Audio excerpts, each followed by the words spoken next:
السلام عليكم، مرحبا بكم في قناتي اي بي سي ديليس. وصفتنا لنهار اليوم طبق من الاطباق التقليديه الجزائريه، رشته مرقه حمراء. يعني كما راكم تشوفوا انا درت رشته عريضه، وتقدروا تستعملوا رشته رقيقه مرقه حمراء. نروحوا نشوفوا طريقه تحضير هذا الطبق. هاي ليك الرشته اللي كنت خدمتها البارح كما يتبان هنا. بعد ما قطعتها درت لها شويه زيت، من بعد فورتها كي بردت حطيتها في الفريجيدير. وهذا وين جبتها كما راهي تبان لكم هنا. اني رايحه نطيبها مرقه حمراء ونوريكم الطريقه ديالي. انا الحاجه الاولى نعاود نجيب شويه زيت نفرغه لها هكذا باش كي نفوروها ما تتعجنناش.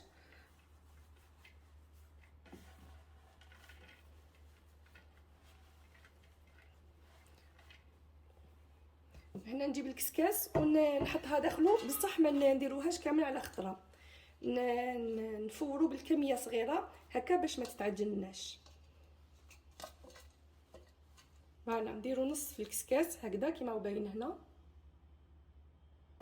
هنا كي الرشته تشوفوها طلع لها البخار بدات تفور، فهاد الاثناء نجيو نقلبوها غير بالفرشيطه غير بالعقل باش ما نقطعوهاش، باش تزيد تفور على الجهه التحتانيه كيما راني نديرها هكذا.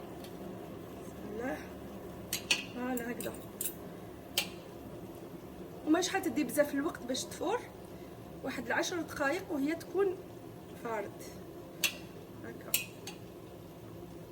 هنا هاي ديك الرشته بعد ما فارت نحيتها، والاخرى اللي كانت هنا درتها في هذا السالادي وغطيتها بطرشونه. غطوها باش ما تيبس لكمش تقعد طريه.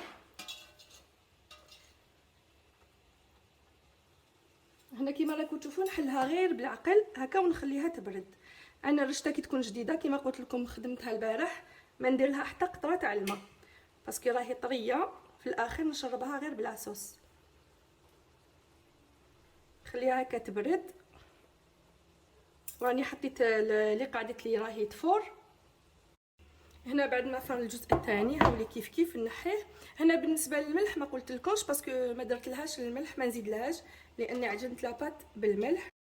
كيما راكم تشوفوا راهي طريه، نفورها 2 مرات، والمره الثالثه نشربها بلا صوص. كنروحوا نحضروا المرقه. كيما قلت لكم هاد الرشته العريضه تجيب لينا مرقه حمراء. هنا درت حوالي 4 مغارف تاع الزيت، نضع كميه تاع اللحم. انا استعملت لحم مغنمي، وتقدروا ديروا الدجاج ولا ديروا واش كان عندكم في الدار.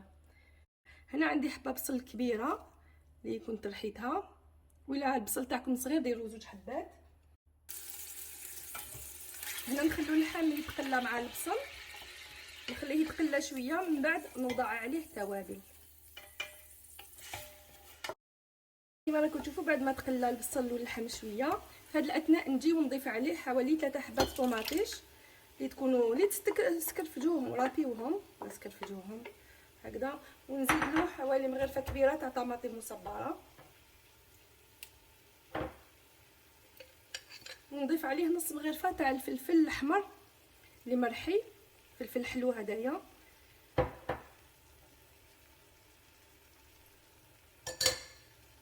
ونزيد نخليهم يتقلاو كامل كيف قبل ما نمرق.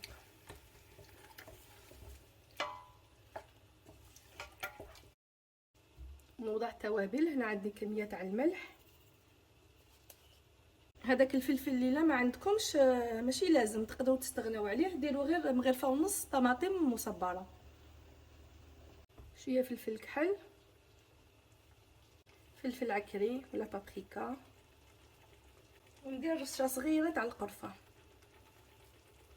هادو هما كامل التوابل. كما قلت لكم دوك نخليهم يتقلاو كامل كيف واللحم يتبل كاع يشرب كامل هذاك التوابل. من بعد نجي ونمرق. والخضره والحميصه نديرهم بعد ما يطيب لي شويه اللحم. هنا بعد ما هاد لاصوص تقلات مليح مع اللحم، في هاد الاثناء نجي وندير لها الماء يكون ماء سخون هكا. نغطي كامل هاد اللحم ونغلق عليها حوالي 20 دقيقه هكا باش يطيب لي اللحم نص طياب. انا الحميصه عندي ديجا طايبه نص دياب، نديرها مع الخضره بعد ما نحل لا كوكوط. هنا هاي ليك لاصوص بعد ما حليت عليها، كما قلت لكم خليت اللحم طاب نص دياب. في هذا الاثناء نجي وندير الحميصه ونحط الخضره ديالي. انا درت فيها القرعه، قطعتها هكذا كلفت. فوالا نخلي لاصوص طيب حوالي 15 دقيقه. من بعد كي طيب نوري لكم كيفاش نشرب. هنا كيما راكم تشوفوا لاصوص راهي طابت. دوكا نروحوا للمرحله اللي نشربوا فيها الرشطه. هنا جبت طنجره اللي حنشرب فيها، وندير فيها حوالي 2 غرارف تاع هاد المرقه، والنار تكون متوسطه. ودوكا لداخل نوضع كميه تاع الرشطه. هنا نشربوا غير بالعقل ولا نشربوا غير الكميه اللي راكم حين تستهلكوها.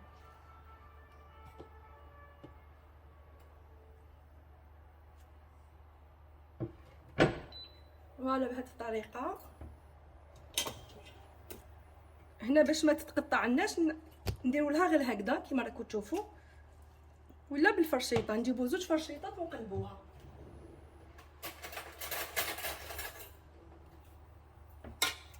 فوالا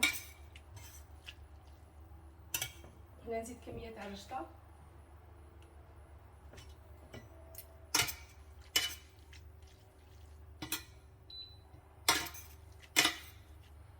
هنا علاش نحركوها هكا باش ما تلصقناش في الفون تاع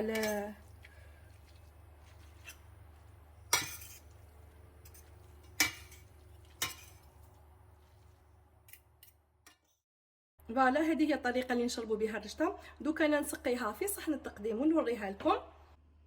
هذا هو طبق نهار اليوم. كما شفتوا رشطه عريضه، مرقه حمراء، شبحتها بهذيك الخضره، درت لها الحميصه وحطيت اللحم في الوسط. ان شاء الله تكون عجبتكم هذه الطريقه، واللي جرباتو تكتب لي رايها في التعليق. ما بقى لي غير نقول لكم نخليكم في امان الله. سلام عليكم.